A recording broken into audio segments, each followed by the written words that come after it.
नमस्कार, मैं हूं साक्षी तंवर। नमस्कार, मैं हूं संदीप पंड्या। समर्पण की इस धारा में आप सभी का स्वागत है। आज की ये धारा हम लेकर आए हैं श्री कृष्ण की नगरी द्वारिका के समीप बसे श्री नागेश्वर धाम से। तो आप भी कर लीजिए हमारे साथ ज्योतिर्लिंग स्वरूप श्री नागेश्वर के दर्शन।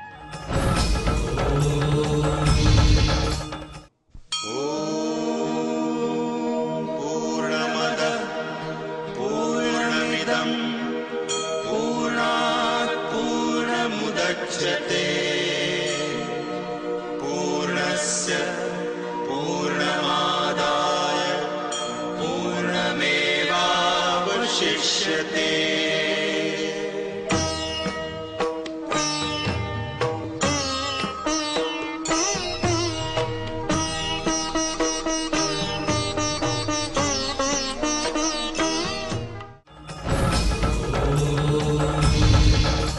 यूं तो भगवान नागेश्वर के प्राकट्य की कई कथाएं हैं, लेकिन क्या कहता है शिव पुराण, आइए जानते हैं।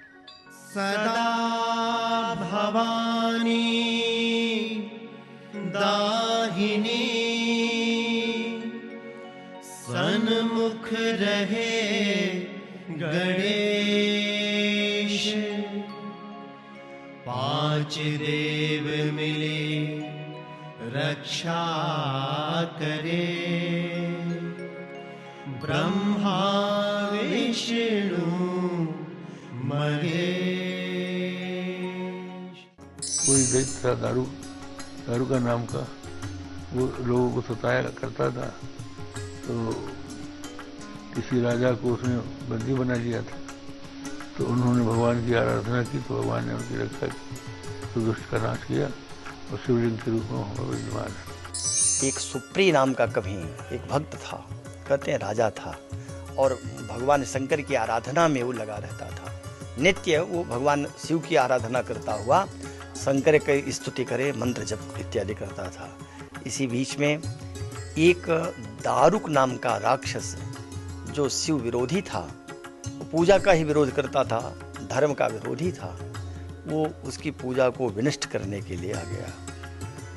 और जब देखा कि सुप्रिय उसकी बात नहीं मान रहा है, तो संपूर्ण जो है उसको उठा करके उसकी पुरी को लेकर के गया, और पुरी को ले जा करके वहाँ उसने डुबा देना चाहा। लेकिन भगवान शंकर की कृपा से शंकर जी प्रसन्न होते हैं, राक्षस का वध करते हैं और सुप्री से कहते हैं कि जो प्रार्थना करना हो कहो, मांगो, जो वरदान मांगना हो। उसने कहा कि आप यहाँ नागेश नाथ के नाम से विराजमान हो। शिवोऽहं शिवोऽहं शिवस्वरूपोऽहम्।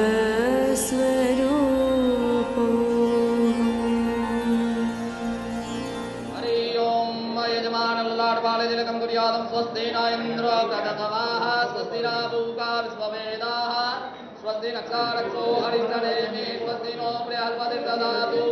अनानीय पठेत् सुनुयादपि सर्वमंगलमांगल्ये शिवे सर्वार्थसाधिके शरण्ये त्र्यंबके गौरी नारायणी नमोस्तुते सर्वदा सर्वकार्येषु नास्तिते सममंगले।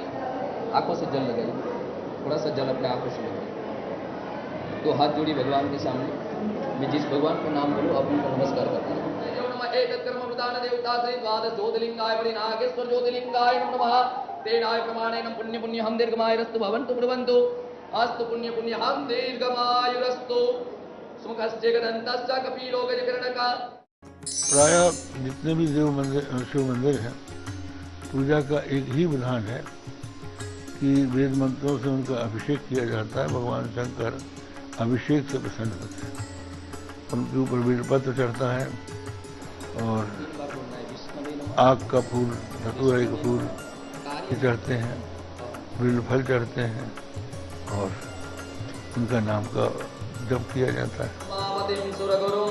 वंदे जगत कारणम वंदे सूर्य सुसंगवानि नयनम वंदे मुकुंद प्रियम वंदे भक्त जनाश्रयं च वरदम वंदे शिवां शंकरं बृहस्पति साम सदाशिवं पार्वतीनाथाय नमः। द्वादश ज्योतिर्लिंगाय वरी नागेश्वर ज्योतिर्लिंगाय नमः ध्याय ध्यानार्थे बिल्वपत्र पुष्पाणि समर्पयामि।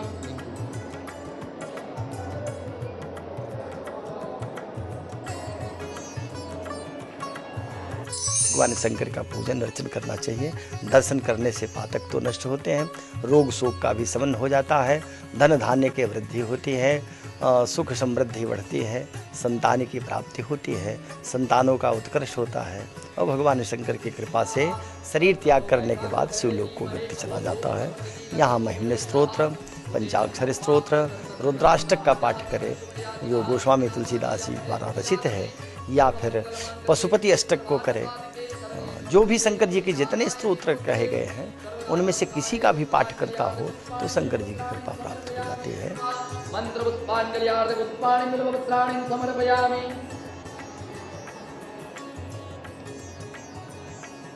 श्री सांसदा नागेश्वर ज्योतिर्लिंगाय नमः कार्यपूर्णार्थे विशेषज्ञ फलानि समर्पयामि। दो हाथ जोड़कर भगवान को प्रार्थना कीजिए, मेरे हाथ से, मेरे मुख से, मेरे मन से, मेरे तन से किसी की प्रकार का जो पाप हो चुका है उस पाप को आप नाश करो। एको ही रुद्र न द्वितीयायतस्थो, रुद्र तो एक ही है, दूसरे कोई नहीं है।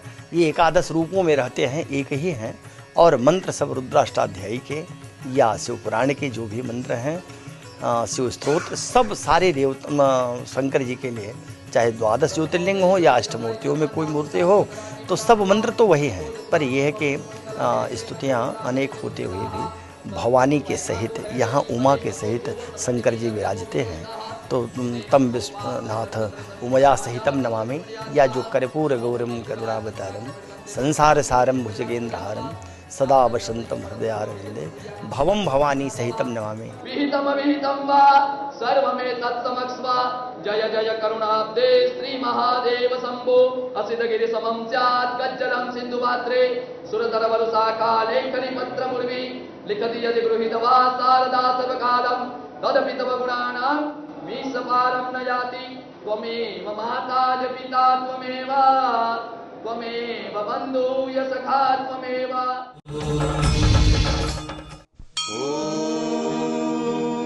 पूर्णमदः पूर्णमिदं पूर्णात् पूर्णमुदच्यते पूर्णस्य पूर्णमादाय पूर्णमेवावशिष्यते। दारुकावन के नागेश्वर ज्योतिर्लिंग के बारे में एक और मान्यता है। बेट द्वारका और गोमती द्वारका के बीच स्थित भगवान नागनाथ नागेश्वर को भी ज्योतिर्लिंग रूप मानते हैं उनके भक्त। द्वारका से 17 कोस दूरी पर बसे हैं भगवान नागनाथ। यूं तो यहां साल भर भक्तों का तांता लगा रहता है, लेकिन सावन में यहां की रौनक देखते ही बनती है।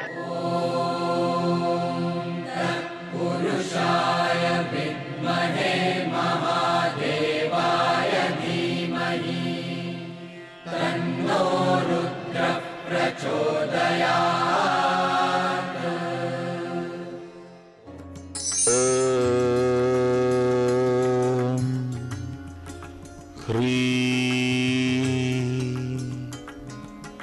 नमः शिवाय।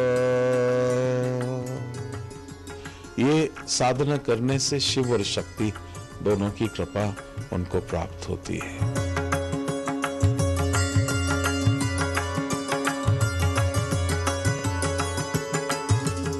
नागेशम दारुका बने ये उल्लेख है पुराणों में।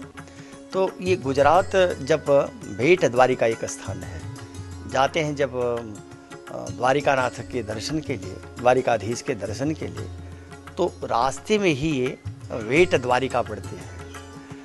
2 द्वारिकाएं हैं, एक भेट द्वारिका है, एक द्वारिकाधीश है गौ। वहाँ गोमती चक्र की भी प्राप्ति होती है। तो जब भेट द्वारिका के समीप में पहुँचते हैं तो वहाँ एक दारुक वन स्थान है। उस स्थान में नागेश्वर नाथ की स्थापना किया है।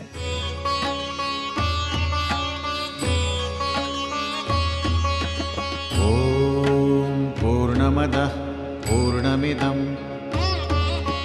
पूर्णात् पूर्णमुदच्यते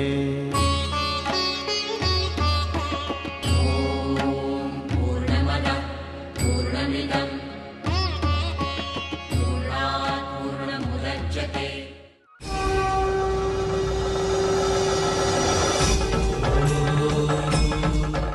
कहते हैं किसी भी तरह की विष बाधा हो, किसी भी जहर का असर कम ना हो रहा हो, तो नागनाथ नागेश्वर की आराधना कीजिए, उनका पूजन अर्चन कीजिए, उनका चरणामृत लीजिए, तो जहर का असर अपने आप उतर जाएगा। शिव समान दाता नहीं, विपत्ति विदारण हाथ, लज्जा सबकी राखियो, जग के पालनहार। उमापति महादेव की जय, उमापति महादेव की जय। जिसके शिव है उसके ऊपर कोई कष्ट आ ही नहीं सकता।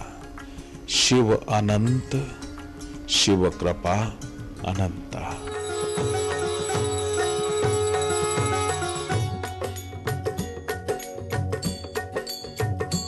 ओम जय शिव ओंकारा, प्रभु हरि शिव ओंकारा,